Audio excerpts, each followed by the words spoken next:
This is the November meeting of the Organic Living Club.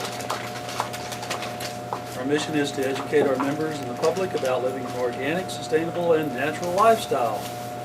I also need to tell you that the information in the literature provided or product recommended is not intended for the purpose of diagnosing, treating, curing, or preventing any disease. Advice and suggestions offered here tonight are the opinions of the individual speaking and do not constitute legal or medical advice. The mention of any product, both common or trade name, does not constitute an endorsement, and do not discontinue medical care without first consulting with qualified health care provider. I think I covered all my bases. How many of you looked at the internet, got email, are here tonight because of that? No. Okay. Well, we seem to be missing a lot of people because we're not watching the email, and we pretty much quit calling folks. So that's the best way. And for those that are aware, we do have a website. It's www.organiclivingclub.org. www.organiclivingclub.org. And I'm going to pass around the sign-up sheet. You do not have to sign up if you've been signed up before. It's just up to you. We don't pass out names to anyone. We don't sell the list. This is our list. Susan and I are the only ones that have this list. She sends out the emails and I make phone calls. So, and before we get going, I need to make some apologies. First, I want to apologize to Susan because I didn't communicate well to her that we were having a meeting this month. And so a lot of people thought we were only having one meeting. That was on the 17th, and that was my fault. And the other thing I need to do is my apologies to Stuart and his wife, Carol Dowling, because of the confusion that it has caused. And I was unable to attend the meal. I'm sorry I couldn't dine with them, but I hate to say this, but my family has other desires on my time. And sometimes they get a little jealous of me taking time off to do things that I'd like to do. So we begin by, and again, I apologize. I'm very sorry, and to all of you who may have been confused, I apologize to you. We will have another meeting here in December, is that correct? We're still on? For here? For here. As Shannon said, I can't remember. That's fine. Okay, that's okay, we can talk.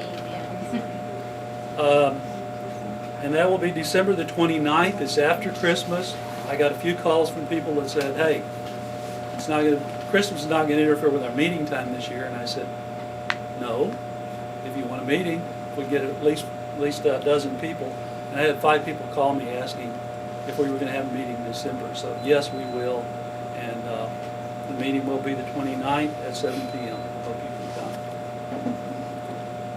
come. We begin each meeting with introductions. If you'd like to stand up and introduce yourself and tell a little bit about why you are here. My name is David Will. I'm a landscape contractor consultant. I am the founder of this organization, and I began this because of the need to get people good information about quality health care and good gardening practices. Unfortunately, we've got a lot of people out there that are called MDs and PhDs that claim they have scientific information, but really the science is on our side now. We've seen so many people doing scientific research in the past that were funded by corporations that had a specific agenda. And you see their drugs being pulled off the market or killing people. And how many of you have noticed the number of drugs today that are on the market that say the ultimate side effect of this is death? Yeah, isn't that great? Ask your doctor if this outweighs, the benefits outweigh the side effects. Well, gee, death is pretty pretty permanent. So the science is on our side. More and more we're finding out that the products that are being sold here today have got good research behind them and good science. And so that's why we're here to learn. So if you begin, Mr. Bob, speak now, and Bob's going to talk about compost. Thank you, David. Thank you, sir. Real briefly. I've been in the landscaping business here in town for 15 or more years. I've had a couple of local nurseries, worked for Schumacher's Hill Country Gardens, and really am in love with working outside, working with native plants, working with natural ways to get your garden green and growing. And I was really lucky when I first came to town to work for a native plant grower and see the extremes that plants can take. So if you have a garden and you're wishing it could be better, it's going to be better. And dumping a bunch of pesticides and chemicals on your garden to make it better isn't the answer. It's a vicious cycle that you'll get into. You can grow anything in this town that you want to, usually natural organic products. Whether you have bugs, whether you have fertilizer issues, whether you have fungus, disease, blight, whatever, you can still have a green, luscious garden and use natural products. I was lucky enough to learn organic gardening from Rosa Finsley out of Kings Creek up in Dallas. She was into the organic movement way before Howard Garrett. I had him come speak at our nursery several times before he was anybody. And I came to this town and got a crash course in organic gardening from, I think the father of organic gardening here is Malcolm Beck, as far as I'm concerned. I was lucky enough to run his retail operation out there in the Bracken store. I gave several lectures along with him. I soaked up as much knowledge as I possibly could from him. I feel really, really lucky that I can go to him anytime for any question and he'll answer me. And I do have a couple of his books here on composting, Secret Life of Compost. It's been around for a number of years, but if anybody's interested, they are here for sale at a discounted price. I used to have a nursery here in town and it was 4 feet underwater during our floods, so I have a lot of products still left from my original nursery. But Secret Life of Compost. On my radio program I talk about compost a lot. This is a perfect time to compost your yard. We put a thin layer of compost on either in the fall or the spring for the lawn, for the trees, for the shrubs, anything that's growing, for a quick green up next year, to increase health, to increase water retention, to fight insects. Compost is almost the cure-all if you're not going to use anything in your garden at all. Zero, nothing.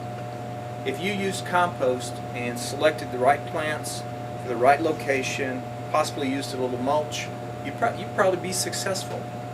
I know Malcolm puts several applications of compost a year, well, 2 to 3 inches of compost over everything in his garden. Pathways, raised beds, he has several container gardens. Everything gets composted twice a year. He sprays with molasses, he sprays with seaweed, and he's got a fabulous garden every single year. Not to say that he doesn't have a few insects, not to say he doesn't have a few disease problems every now and then, but he doesn't worry about them because he knows it's part of the cycle. This particular plant, either the seed source, the starter plant, the location was not correct. If it goes down, that's the way it's supposed to happen, and he'll learn from it. And I think if you'll try compost, using compost, you'll learn a tremendous amount on what your plants are capable of doing with little less maintenance or less work than you think you had to do before. Thin layer of compost in the fall does a lot to greening up your yard in the springtime. If you consistently do it, and this is from experience and from years of selling compost at Gardenville, if you will apply a half an inch or less of compost 2 to 3 seasons in a row,